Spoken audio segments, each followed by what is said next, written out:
Just ahead on ABC News 4 at 11, hundreds of Low Country runners come together to show their support for Boston. Plus, why furloughs may soon cause some unwanted traffic delays. That story and much more coming up after the break.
From WCIV, this is ABC News 4 in high definition. Nearly a week ago, our city took a deep breath, was forced to dive into a pool of uncertainty and fear. City leaders slowly try to bring a sense of normalcy to the Boston area tonight. This as many Bostonians prepare to head back to work. Good evening, everyone. I'm Nikki Gaskins. Tomorrow marks 1 week since the terror bombings at the city's marathon. In the wild days that followed, the city has seen manhunts, lockdowns, and shootouts, all under a national microscope. With one suspect dead and the other a prisoner in a hospital bed, investigators certainly have a long road ahead of them. Brandy Hitt has more tonight from Boston.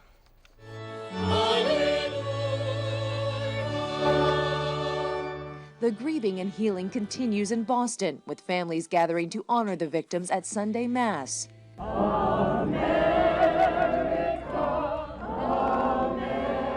America. There's also a growing memorial at the marathon finish line, where the horror began last week. We have to do this for the children, our children, and the children of Boston and everywhere. Charges are expected to be filed soon against the second terror suspect, Johar Tsarnaev, who is hospitalized and unable to speak due to throat wounds. All the information I have is they acted alone. An elite federal interrogation team is standing by, wanting to know where Tsarnaev and his older brother Tamerlan trained, who they trained with, and whether any other attacks were planned. They had other bombs, they had other explosives. They didn't think they would get caught, and they were probably planning to do something else. After an intense manhunt, Tamerlan was killed in a police shootout early Friday. And this new video shows the final showdown with Johar, hiding in a boat as stun grenades exploded, leading to his capture. The 19-year-old's college classmates are still stunned.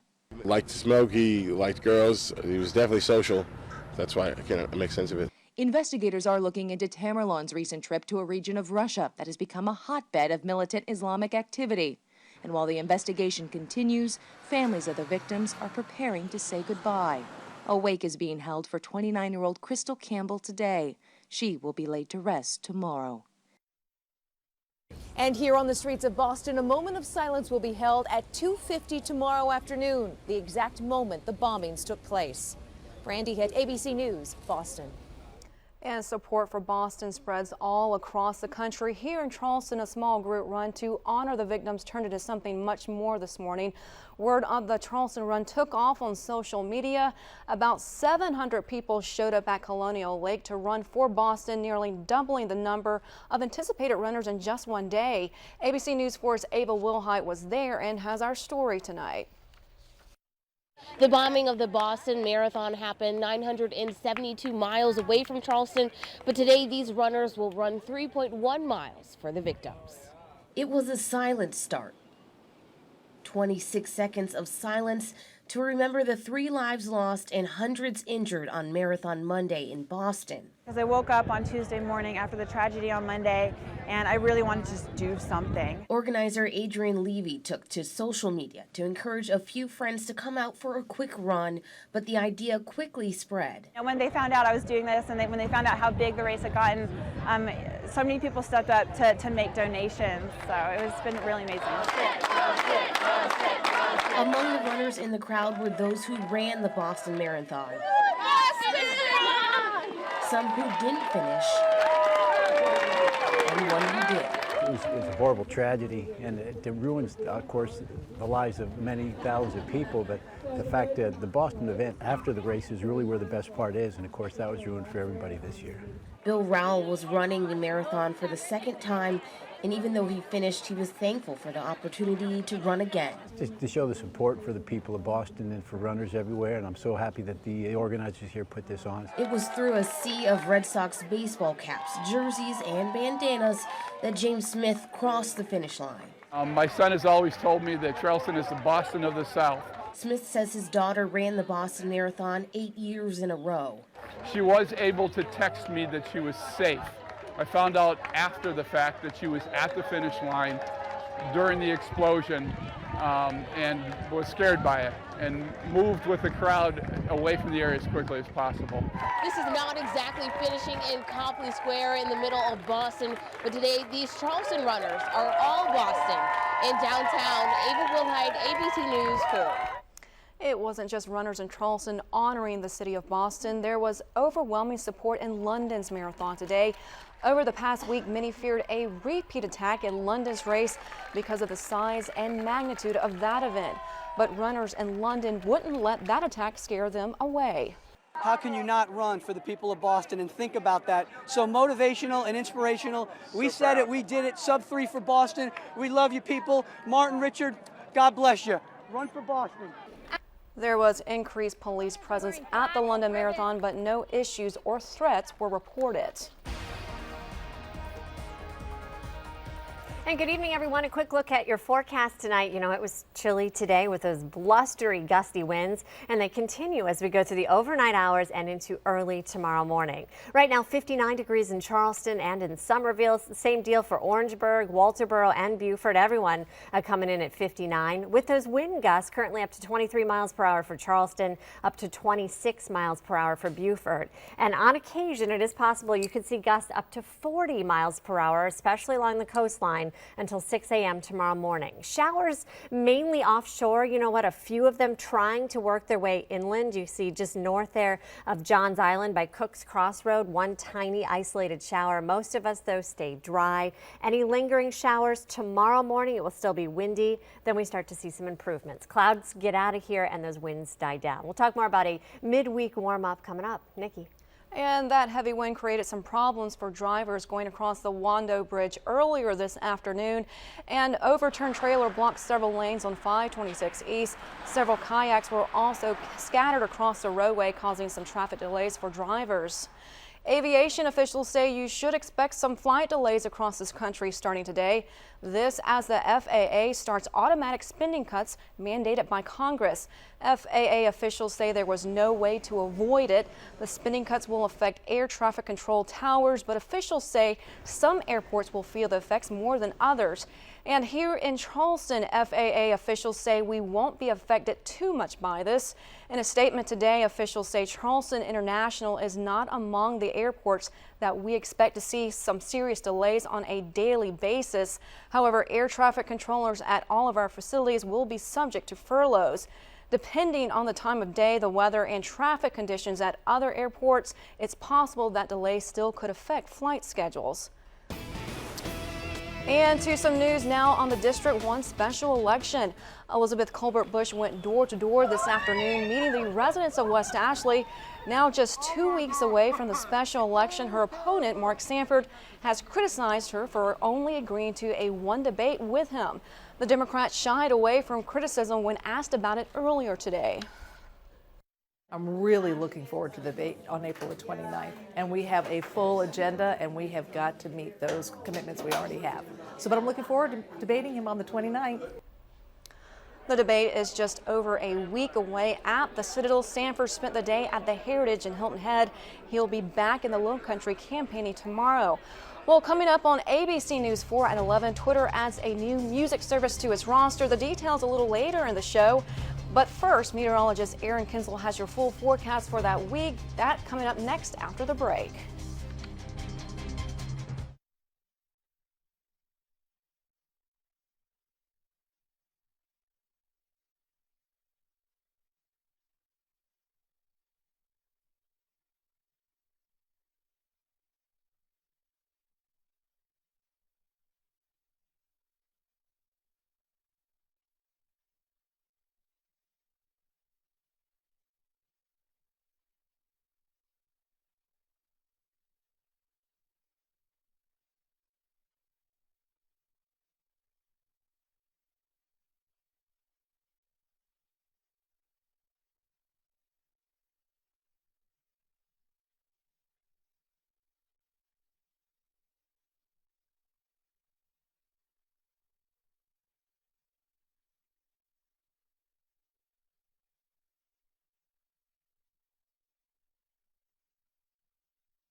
Your pinpoint weather forecast with meteorologist Aaron Kinsel, presented by George Sink Entry Lawyers. And good evening, everybody. I hope you enjoyed your weekend. You know, today certainly was a pretty day to look outside, but it was gusty. You certainly know that. We did see some sunshine and we did hit 71 degrees, although I think it certainly felt cooler with those winds. We had several wind gusts up to 40 miles per hour at Folly, IOP, down by Tybee, so certainly along the beaches is where we saw the strongest winds. 71, of course, that's cooler than where we should be this time of year. Normally we should be about 78. If you remember, 2002 certainly was a hot year when we hit 94 degrees. Right now, of course, nowhere close to that. We're sitting at 59 for Somerville. Georgetown, currently one of the slightly cooler spots on the map. You're at 55. 59 for Charleston, same thing for Walterboro, and 59 degrees this evening for Beaufort. Wind gusts outside right now. I said previously they were 40, now gusting to about almost 25 for Charleston, right at 25 for Georgetown, gusts up to 20 for Walterboro. Winds will continue to be stronger, closer to the beaches, and it still is possible, sure, that we could see gusts around 35, if not 40 miles per hour through the overnight and into early tomorrow morning. Wind advisory goes until 6 a.m. on Monday. As I mentioned, those wind gusts up to 40, certainly a possibility. After that, starts to relax. we calm down a little bit, and by tomorrow afternoon, we see a little more sunshine and those gusty, blustery winds get out of here. And we see some improvements as we go towards the middle of the week.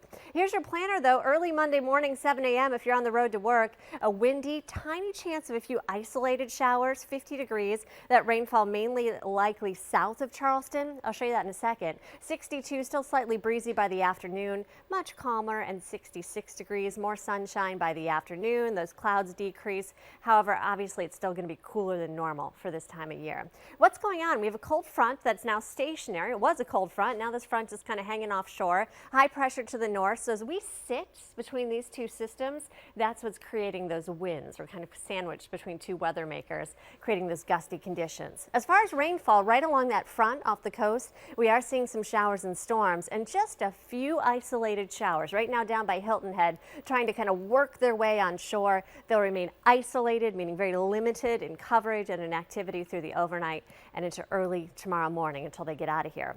Here's Futurecast, 7 o'clock tomorrow morning. Some of those clouds not really picking up on the rain, but there is a chance of a shower, as we saw. By noon, those clouds start to decrease. And by 5 o'clock, if you're headed home from work then, we see some more sunshine. Winds, as I said, calmer, certainly much better, and a better day on the way for Tuesday. So here's the breakdown with all this information.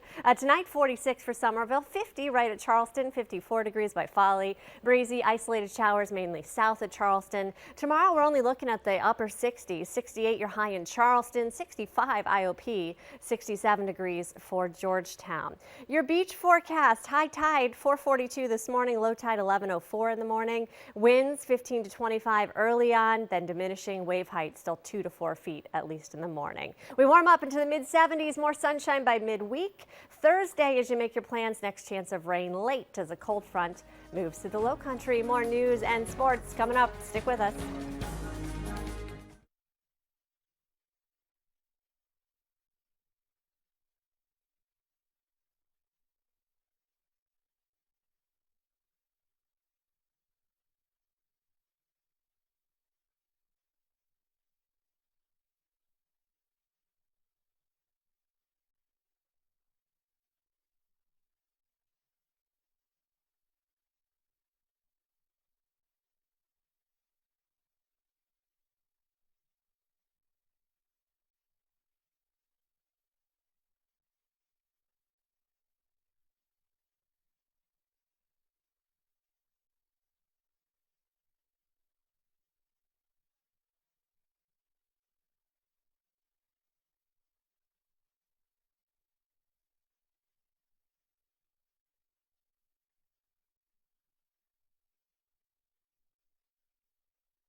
And welcome back. James Island County Park was the place to be this weekend for all you outdoorsy people. The East Coast Paddle Sports and Outdoor Festival featured a ton of activities for beginners and the experienced, from kayaking to paddleboarding and archery.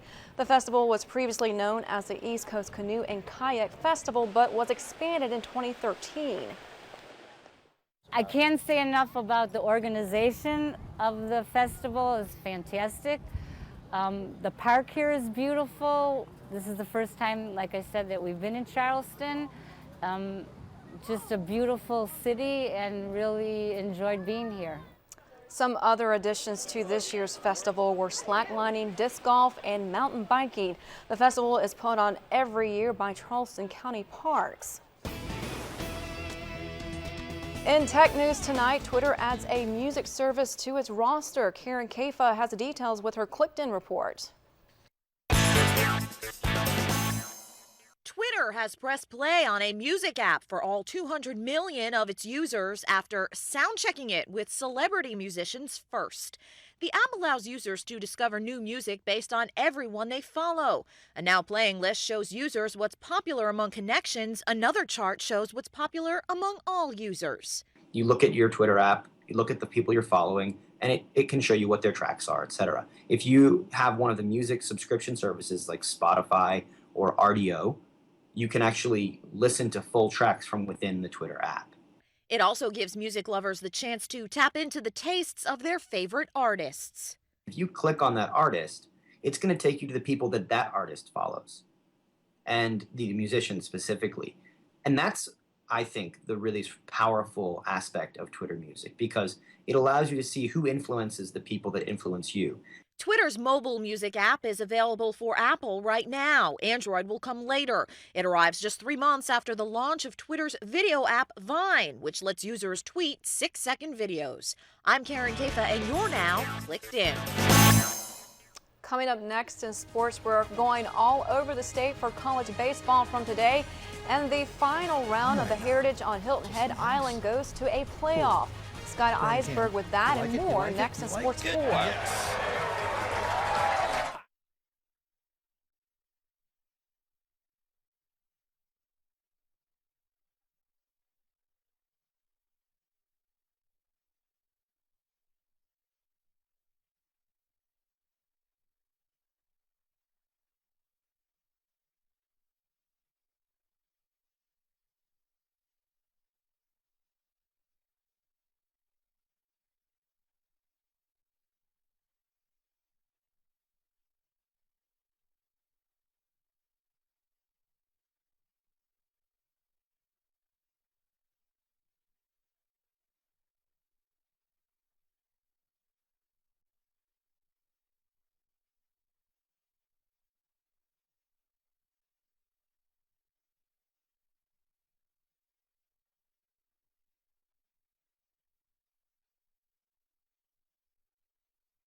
And now, ABC News 4 Sports with Scott Eisberg.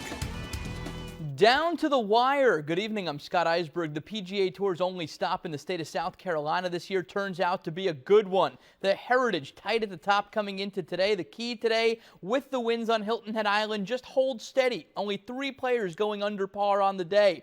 To a blustery and windy Hilton Head, Harbor Town so tough today. Charlie Hoffman, pretty much the guy who leads the entire tournament. Hoffman leads most of today, but he implodes with bogeys like this on the back 9. 16th hole, Graham McDowell will make the birdie putt and move to 10 under par. With that, he becomes the solo leader of the tournament. But McDowell bogeys on 18 to fall back into a tie for the lead at 9 under par with Webb Simpson. That forces a playoff. In the playoff, McDowell misses the birdie putt again. That would have given him the win, so it's up to Webb Simpson to force another playoff. But Simpson, the former Azalea champ here in Charleston, will miss his par putt in the playoff, and Graham McDowell wins the RBC Heritage here in South Carolina's Low Country. Yeah, I played nicely. I played nicely all week. You know, it's a great golf course here. I sat down with Jim Furyk on Tuesday in a Q&A we did for RBC, and he said, "You're never out of this tournament. You just got to hang around and hang around." And I did that. You know, I played great Friday. The putter was cold most of the week, and I really got it going today. And you know, just disappointed for Webb there. To college baseball now. South Carolina looks good on Saturday, sweeping a doubleheader, even getting a walk-off single from Bishop England High grad Bryson Selleck in Game 2, looking to sweep the series today. Sellout crowd on a breezy Sunday at Carolina Stadium in Columbia. LB Dantzler through the wind, dead center field. That one goes a long way. It's a home run, 2-run shot. Dantzler's 12th of the season. Gamecocks go up 2-1. Freshman Jack Wynkoop with a big start today, throws exactly 100 pitches in 8 innings, gives up just 1 run. Carolina adds a little insurance in the 5th inning. Joey Pancake pops a single to right field. Graham Psycho will come around and score from second. South Carolina up 3-1. Gamecocks get their 3rd SEC sweep of the year, 3-1 today's final. Rubber match between Clemson and Miami down in beautiful Coral Gables, Florida. We'll pick it up in the 1st inning. Chance Mack at the plate for Miami, and he takes this one a long way. It's a double to left center field, plates the game's 1st run, and right away the Hurricanes are up 1-0 on the Tigers. 2nd inning, and Dale Carey going to double down the left field line. Kane scored 2 more runs, 3-0 Miami. This is just not Jack Leggett's bunch's day at all. 4th inning, Tigers have a runner in scoring position. Stephen Duggar hits one hard, but David Thompson leaped and grabbed to end the inning. Miami beats Clemson 7-0. They take the series. Citadel playing dominant baseball lately, already won the series over Appalachian State today. They look for the sweep and look to add to their 6th-game win streak. And down to Riley Park we go. There's Freddie Jordan. Bulldogs pitching well these days. Appalachian State with men in scoring position, but Ashley Ridge High grad James Reeves gets the strikeout and gets the inning to end. What a day for Houston Armstrong. The single right here, Armstrong with 5 hits on the day. Not a bad afternoon for Armstrong. And Drew DeCurligan with the RBI single here to left. Citadel wins on a Houston Armstrong sacrifice fly, 8-7 the final. That's 7 straight wins for Freddie Jordan's bunch. And brutal wins at Patriots Point today for College of Charleston and Furman. Monty Lee's guys looking to win 1 game in this series at least. Ryan West gets the start for the Cougars today, and he is dominant. 6 innings for West, 10 strikeouts, no walks. Furman just couldn't touch him. Hard to get hits today with all that wind, but flying objects not hard to come by. Check out where Cody Martin's bat winds up right there, even taking a scary little bounce. 3rd inning, 2 on for the Cougs. Gunnar Height at the dish, right back up the middle, drives them both in. College up 2-0. They win this one 6-1, the final score. Stuart Lake and Charleston Southern taking on Presbyterian. It's a day game. It's not fun anymore when you have lights. You got to play night games. How about this for a matchup? Stratford grad Ryan Gunther on the mound. He strikes out Stratford grad Aaron Preston. Gunther only gives up 1 earned run on the day. More from Low Country pitchers. James Island High grad Austin Weekly in to close it out in the 9th. Gets the strikeout, and then Weekly closes the door. Charleston Southern wins it 5-2 is today's final score. Rough weekend in Hickory continues today for the River Dogs. They play a doubleheader and drop both games, falling in Game 1 10-2. In Game 2, River Dogs fall 1-0 on a 9th inning Hickory walk-off. Braves have struggled with the Pirates this weekend. Second inning, Braves go up. Gerald Laird, his brother Brandon, played for the River Dogs. Singles to left, that drives in one. It's 1-0 Bravos. But the Pirates, they come back. Clint Barmas going to drive in the run to put the Pirates up 3-2. Pirates beat the Braves again 4-2, the final score. Amazing to think after 4 straight Southern Conference women's tennis titles, the College of Charleston playing today for their 5th straight. Also knowing with the move to the CAA next year, this is their final possible SoCon title. To Elon, North Carolina, and how about the Cougs? Angelo and Astapoulos group wins a nail-biter 4-3 over Elon. The Cougars are going to another NCAA tournament. They win their 5th straight and final SoCon title over Elon today. How about a former College of Charleston athlete, Zach Prince, the College of Charleston vet, the Battery veteran now, comes off the bench and shines last night. Battery throttle Antigua 4-0 last night, and Prince comes off the bench to score that sweet goal from distance. A huge start to the season for the former College of Charleston Cougar. It was huge. It's huge. Good to start off, especially to respond like that off of a loss up in Richmond. So I'm really excited that we got the win tonight. I think I just totaled. That was my total points for my last year. So it's big for me to have a good night tonight like that. Good for him, and Matt Kenseth is your NASCAR winner today in Kansas. Alrighty, well, thanks so much, Scotty. A final look at your forecast when we come back after the break.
And if you were out today, we needed the hairspray, but what about the next few days? You know, tomorrow morning you're going to need that extra squirt, extra coating of hairspray. But you know, by the afternoon we start to see some improvements. Winds die down, showers only in the morning, 68 for the high. Then we see more sunshine, mid-70s by Wednesday. Next chance of rain arrives by Thursday. Alrighty, thanks so much, and have a good night, everybody.